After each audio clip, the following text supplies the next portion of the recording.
Olá, profissional de sucesso, tudo bom? Bem-vindo a mais um Pod e Segurança, nosso podcast sobre segurança do trabalho, qualidade e sustentabilidade. Bem, esse podcast ele foi preparado para aquelas pessoas que querem ter um conhecimento disruptivo, ter um crescimento profissional e se alinhar com as tendências do mercado. Hoje o nosso assunto vai falar um pouquinho sobre a questão dos riscos psicossociais e vamos ver que ele é um risco invisível, mas que você precisa ter uma certa seguralidade com ele. Hoje eu estou aqui com a nossa especialista. Prazer, meu nome é Bruna, sou psicóloga já na área clínica há mais de 13 anos, atuo na área de medicina do trabalho há 6 anos e é um prazer estar aqui. Obrigada pelo convite. Seja muito bem-vindo ao Pod Segurança. A gente fica muito feliz com você aqui, tá bom? Obrigada. Bem, primeiramente, a primeira pergunta que eu tenho para você é o quê? A NR1, além do papel, todo mundo fala de norma, mas no final do dia estamos falando de pessoas. Como a NR1 pode realmente evitar que um trabalhador chegue no seu limite emocional? Bom, a primeira coisa a se pensar é que quando a gente precisa entender. Pode continuar, normal. É interessante pensar que a NR1 não é só um papel, não é só um documento formalizado. A gente precisa se dar conta de que NER1 precisa ser implementada de forma efetiva e real na vida da empresa e dos colaboradores. Dentro desse cenário, é não fazer ela ser apenas uma lei, uma técnica, e sim um plano de ação que intervém na saúde mental dos trabalhadores. Ótimo, que legal. Bem, com isso eu já entro com a nossa segunda pergunta. Ok? Bem, o pensamento, o peso do invisível, por que ainda é tão mais fácil para a empresa e para os líderes ali da UEPI para proteger o corpo do trabalhador, do que criar uma cultura ou até mesmo uma política de segurança de saúde mental? Hoje em dia, a gente tem aquela famosa crença, né, de que se eu estou vendo, eu tenho controle. Então, é mais fácil a gente garantir a segurança do colaborador se eu preencher ele todos de EPI e saber que ele vai subir 50 metros seguro de uma queda. E aí a nova NR1 vem o quê? Mas como ele está psicologicamente nessa altura? É um grande problema hoje dentro de segurança do trabalho em altura. Ele está subindo depressivo? Ele está subindo deprimido? Ele está tendo ideações suicida? Porque, querendo ou não, ele pode estar com o melhor IPI. Se ele não subir emocionalmente bem, o risco é o mesmo e ele é real e ele está exposto a esse risco e a empresa também. Exatamente. Tanto que eu brinco com o pessoal que eu falo isso dentro do treinamento. Falo assim, gente, saúde mental e altura são fortes aliadas. Tanto na questão quando a pessoa fala que tem medo de altura, quando a pessoa fala que ela tá com um pensamento meio negativo, que o pessoal pega o comportamento nela, né, dela ali, que percebe. Então, quando acontece esse tipo de situação, né, eu sempre falo para eles, é ideal que a gente verificar, ver e realmente ver se é necessário essa pessoa subir. Se não dá para reorganizar ele em colocar em outro tipo de atividade, outra função, porque é igual você falou, né? É extremamente importante isso, que muitas vezes deixa de ser passado, né? É um caso assim tremendamente despercebido dentro das empresas, né? Bem, com essa questão, o que você também tem a falar com essas pessoas que estão envolvidas ali, os líderes, os trabalhadores, com a questão da saúde mental? Primeiramente, é escutar esses colaboradores, né?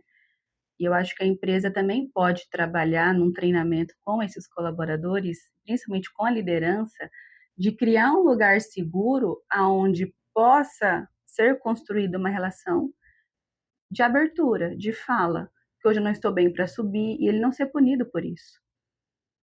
Dele falar: "Olha, hoje eu não vou conseguir ser produtivo o quanto eu sou nos outros dias, eu tenho algo, porque eu tenho uma vida fora do trabalho". e isso está me consumindo, eu não vou conseguir subir. Quantos colaboradores que você conhece que tem a segurança de chegar no seu chefe e falar: hoje eu não vou fazer o trabalho porque eu não estou bem, e não ser lesado por isso? Olha, eu falo para você, eu passo em vários treinamentos dentro de empresas.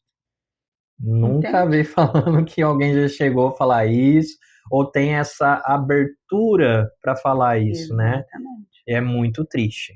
Então é muito interessante, porque voltando na questão da NR1, ela vem com esse olhar não só para o operacional, para o chão de fábrica, mas também para trabalhar esse líder, treinar esse líder para esse olhar mais humano e não só o técnico do produtivo, das metas, porque se eu não trabalho a relação, é que nem um relacionamento amoroso. Quando o relacionamento amoroso é tóxico, ele é produtivo? Não. Gera sofrimento? Com certeza. O relacionamento de trabalho não é diferente. Todos têm que estar muito empenhados e querer fazer que isso dê certo, tanto o líder quanto o colaborador. Então, a nova NR1, ela pede para que as empresas tenham um programa contínuo de saúde mental. Essa é a nova norma regulamentadora. Que Não é bacana. apenas uma palestrinha. Ah, não, mas eu cuido da saúde mental dos meus Não é colaboradores porque a gente somente, faz Setembro Amarelo. verdade, não é somente no Setembro Amarelo, na CIPAT, que tem a cada um Exatamente, mês, né, dentro da empresa. exatamente. É um plano contínuo de intervenção voltado para a saúde mental do trabalhador, que isso inclui também a liderança. Sim, exatamente, né? Bem, com essa análise que a gente está fazendo, a gente vai para a nossa próxima pergunta. Mas afinal de contas, o que é esse risco psicossocial que a gente está comentando? É exatamente dentro de um cenário de altura, de lugar confinado, né? Porque a NR1 ela conversa com outras NRs, a NR33, a NR35, né? Que é altura e lugar confinado. E por que que esses colaboradores eles são tão expostos aos riscos nesse sentido de ser mapeado a questão psicossocial? Porque ali, normalmente, eles não têm muito o que fazer. Dependendo do cenário, de fato, pode ser fatal. Então, a saúde mental ela tem que ser garantida, assim como o técnico de segurança do trabalho vai trabalhar com a questão de segurança no trabalho. Sim, Entendeu? Então, o psicossocial ele vai analisar o quê? Através de testes, de entrevistas, né, de uma troca sigilosa com esse colaborador. Como que ele está? No periódico isso é feito, né? Então, no periódico a gente trabalha essa investigação, porque dentro de um ano, de 6 meses, que é cada periódico, muita coisa pode acontecer. Você pode perder um pai, você pode passar por um divórcio, você pode passar por um adoecimento. Então, o periódico, para essas funções de risco, é fundamental, até como prevenção a algo pior depois. que bacana. Bem, sinais de alerta. O que ninguém te conta sobre identificar que um colega ou um colaborador está sofrendo silenciosamente? É o que a gente gosta de falar na psicologia, né? O corpo, ele sangra e a mente silencia. Então faz a pergunta de novo para mim reformular. Tá, vamos lá. O que todo mundo ignora? Uhum. O que todo mundo ignora? Aquilo que está visível e sem espaço saudável para que isso seja falado, ninguém sabe. Eu não sei o que está dentro de você se você não falar para mim. Então, como que o colaborador ou a empresa vai realmente entender o problema se não existe esse lugar seguro de conversa? Se não existe esse espaço seguro de troca, aonde ele se sinta confortável de falar para esse líder: olha, hoje eu não estou produtivo, eu não estou bem. E eles fazer algo no chão ao invés de ser na altura. São todas as empresas que entendem esse momento? Não. Tem muitas empresas que sim, outras não. E que essa mensagem de hoje possa chegar a todos, né, com um alerta, porque o que o corpo fala, nem sempre o psicológico ele expõe, mas o corpo ele vai gritar através de atitudes, por exemplo, menos produtividade, reatividade no trabalho, aquele colaborador que briga, que quer arrumar confusão, que não tem paciência, que é intolerante. Ou seja, ele está tendo comportamentos que não é do normal dele. E a gente não tem que só focar no comportamento, mas o que está causando esse comportamento. Então é interessante, né, ter esse olhar mais humano, não precisa ter o olhar clínico, mas humano. Cara, hoje você não está bem, e tá tudo bem. A gente tenta cobrir aqui. Aquele Você não famoso está olá, bom sozinho. dia, como é que você tá? Exatamente, exatamente. Isso faz toda a diferença. E é o que eu falo, dentro da norma regularizadora vem essa opção da gente trabalhar a liderança, onde é construído, junto com os colaboradores, um espaço onde a gente vai treinar comunicação assertiva, submissa, agressiva, para que essa conversa flua de uma forma que venha gerar um aspecto positivo para todos, o colaborador que se sente acolhido e para a empresa que vai ter a produtividade que ela almeja. Ótimo. Bem, aí eu venho com uma outra pergunta. Você falou muito legal sobre clima organizacional, né? E criar um espaço seguro. Significa, então, que pela psicologia, neurociência, quando a gente fala de criar um espaço seguro, a gente também tem influências de comportamento, influências muitas vezes da família, influência de chefe, entre outras coisas, de escalonário.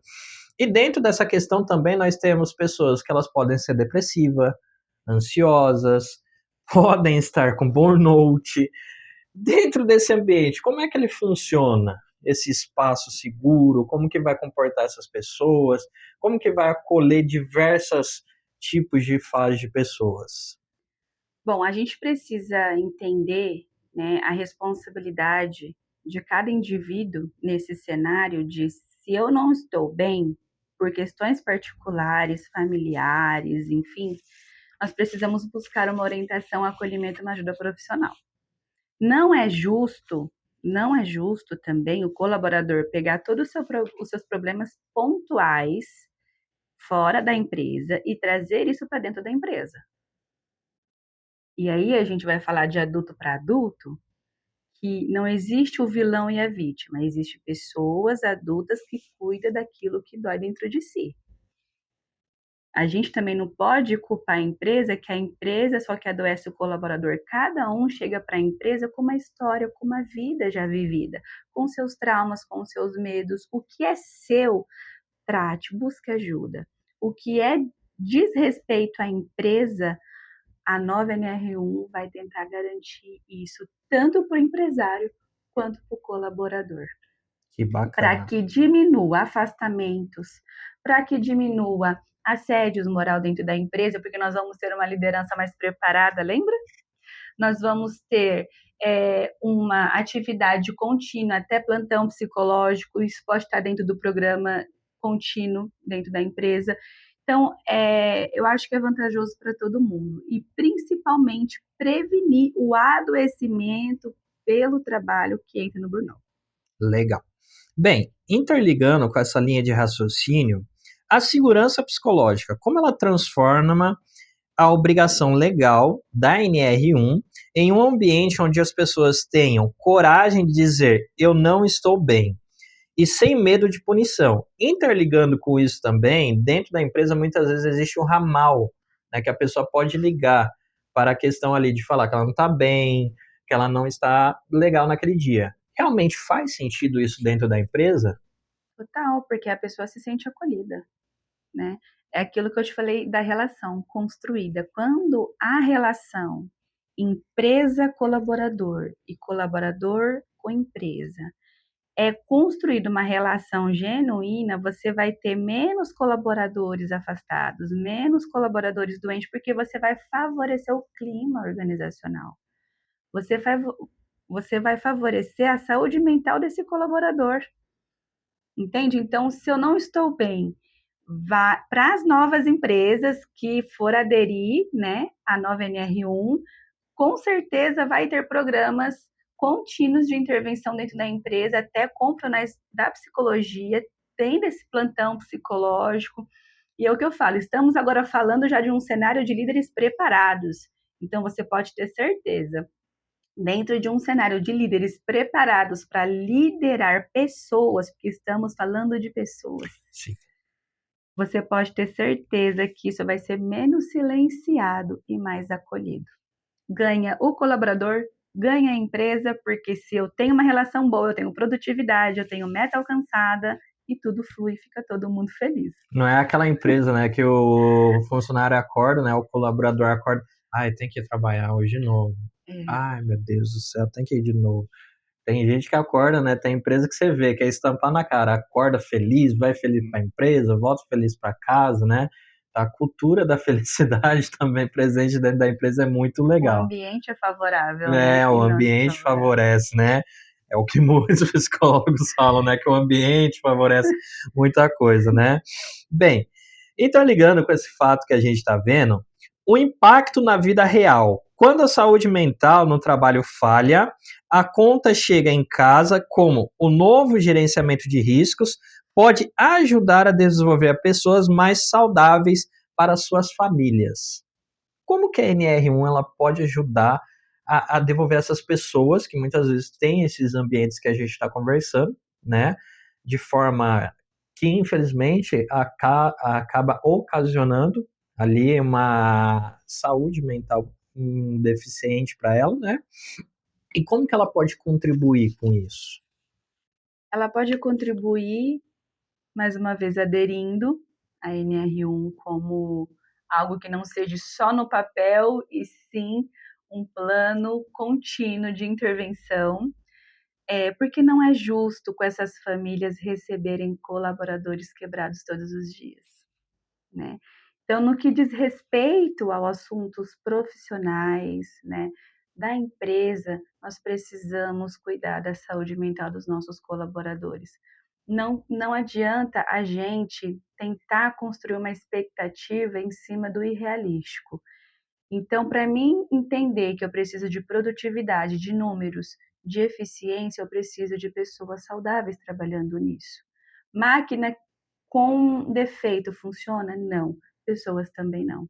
Então, é mais do que justo, dentro dessa nova formulação da NR1, as empresas possam se sentir seguras, e os colaboradores também, de que ela vai preparar e conduzi-los para uma nova cultura organizacional e revolucionária. Muito legal. Interligando agora, né, terminando esse bate-papo com você, eu queria saber. Hoje a gente está terminando aí a semana de janeiro, né? Em janeiro é o famoso mês branco, né? Fala sobre a saúde mental. Então, com essa questão de janeiro, falando sobre a questão da saúde mental dentro da NR1, o que você pode dizer e também já deixar uma dica de ouro para a gente, para os nossos telespectadores? De assumirem essa responsabilidade do que lhe cabe. Não terceirize aquilo que é seu, porque tudo que vem como novo, por mais estranho, por mais que dê medo, é uma porta de oportunidade. É uma porta de oportunidade para crescimento, para evolução. Então não tenha medo do novo. No novo, nós temos a possibilidade de avançar para lugares que a gente já imaginou, já sonhou e merecemos chegar. Que ótima dica, hein? Ó, cheguei até a arrepiar aqui, hein? Bem, pessoal, esse foi o nosso Pod e Segurança 1. Aprendizado, então, voltado para a questão como implementar a NR1, a importância da norma regulamentadora NR1, que trata sobre o risco psicossocial dentro da empresa, tanto para você que é empresário, tanto para você que é um líder ou até mesmo um colaborador. Então, se você está passando por alguma dificuldade, saúde mental, não tenha medo. Vá lá, fale, comunique, como a gente viu, né? A comunicação ela é extremamente importante, não pode reter nada para dentro de você. Então comunique, fale, jogue para fora isso daí. Porque é através da comunicação que de humano a humano a gente vai se comunicando e conversando. Esse foi o nosso Pod de Segurança. Se você quer transformar conhecimento em prática, de forma que a sua gestão da sua empresa conheça, você segue consultoria e treinamentos. Consultoria estratégica e treinamentos que fazem sentido para a realidade do seu negócio. Acesse nossos canais oficiais e acompanhe nossos conteúdos e dê o próximo passo em segurança, qualidade e sustentabilidade. CETSEG, dando sentido para a vida. Obrigada pelo convite. Até a próxima. Imagina!